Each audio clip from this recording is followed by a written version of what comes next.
Hi guys, Chandler Matthews here, and in this video it's going to be a bit different, but I'm going to show you how you can get a virtual machine set up on your computer right now. And it requires you to download two things. So the first thing you need to do is go onto Google Chrome, and you need to go and search for VirtualBox VM.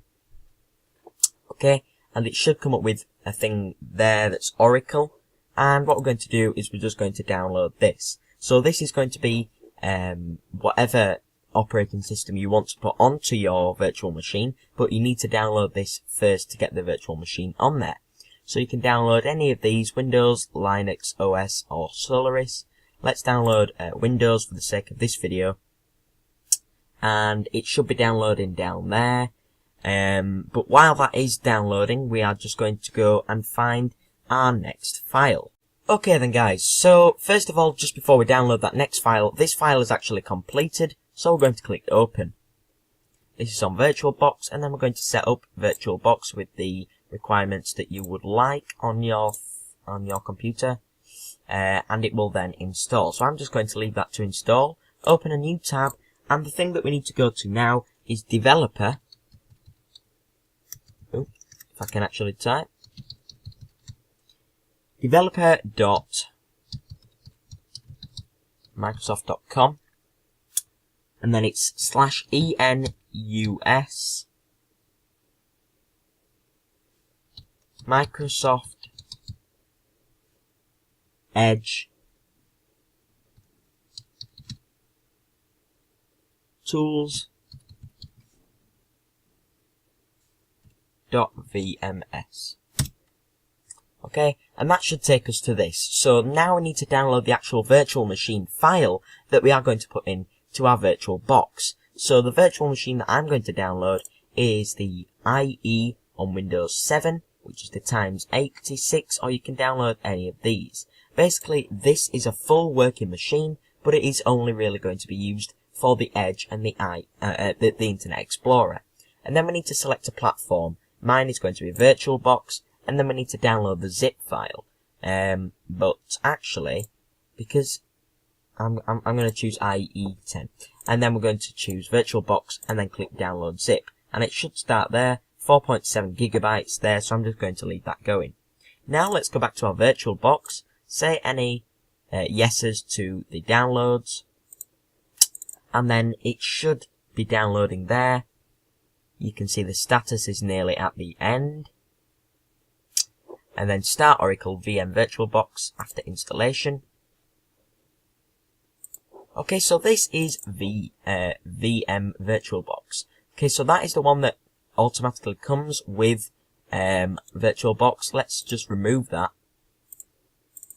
And this is a brand new thing. So we can click new there and actually create one on here, but then you will have to download the virtual machine. So first of all, we need to wait for this to download, and then put the file into here. So let's skip this. Okay then guys, so it's been about an hour actually now, and it says there that it has completed. So what we're going to do is we are going to click that and click show in folder so that we can see exactly where it is. And then what we're going to do is we are going to first of all open it, and that is the file that we need. It is an OVA file, and what we're going to do is we're going to copy it and then paste it onto our desktop. Okay, and this is what it looks like when this has finished. So this is what it looks like when it has finished. You can see up there that that is the file that we need, and I'll just move this open over here as well. So that is the file that we need to incorporate into that. So what we're going to do is we're simply going to get that and drag it and put it over the top, and then it says open with VirtualBox Manager. So it's open down there actually, so let's just do that again. So place it over the top. Oh, there we go, it's already done it. And this is what should come up. So here, this is all of the settings that are with that file that you just downloaded. And we're just going to click import. Just change any of the settings that you need to, but I don't need to. So click import, and it should take a few minutes. So 2 minutes and 19 seconds remaining. Let's skip again. Okay then guys, so it has nearly finished. few seconds remaining, and now it has done. Okay, so there we can see that that is the actual virtual machine that has been downloaded. There it says powered off. So all we're going to do is we're going to left click it and then click start.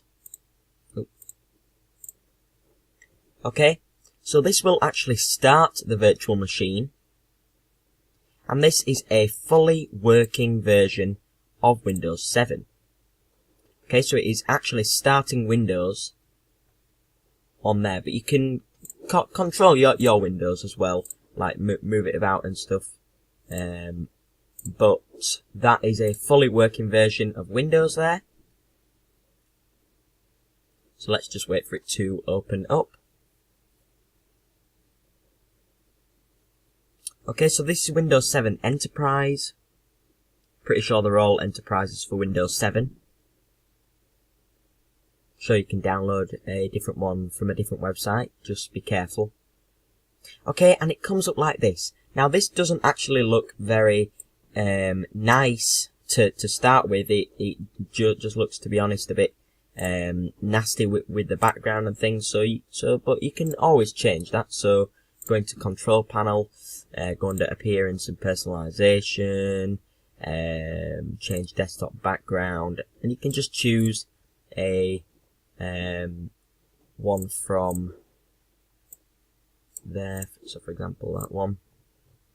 Okay, so you can actually choose there, so you can have a different background. Basically, this is a fully working version of Windows, so you have like a completely different kind of computer. So it's Windows 7C.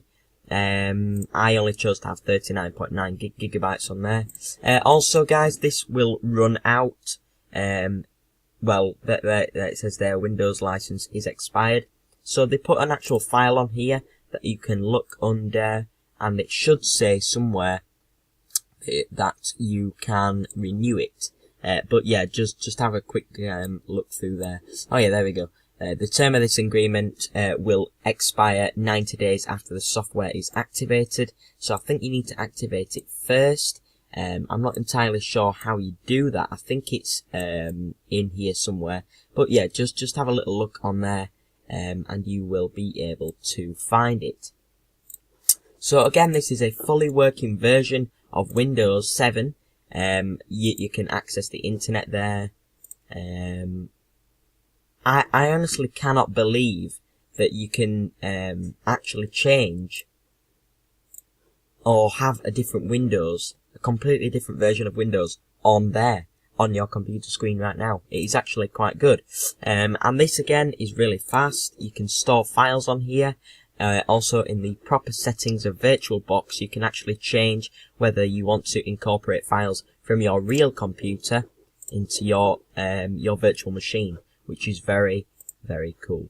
Once again, if you have any questions or queries, then they are probably in there that you can have a quick look under, and you can also print that out if you want.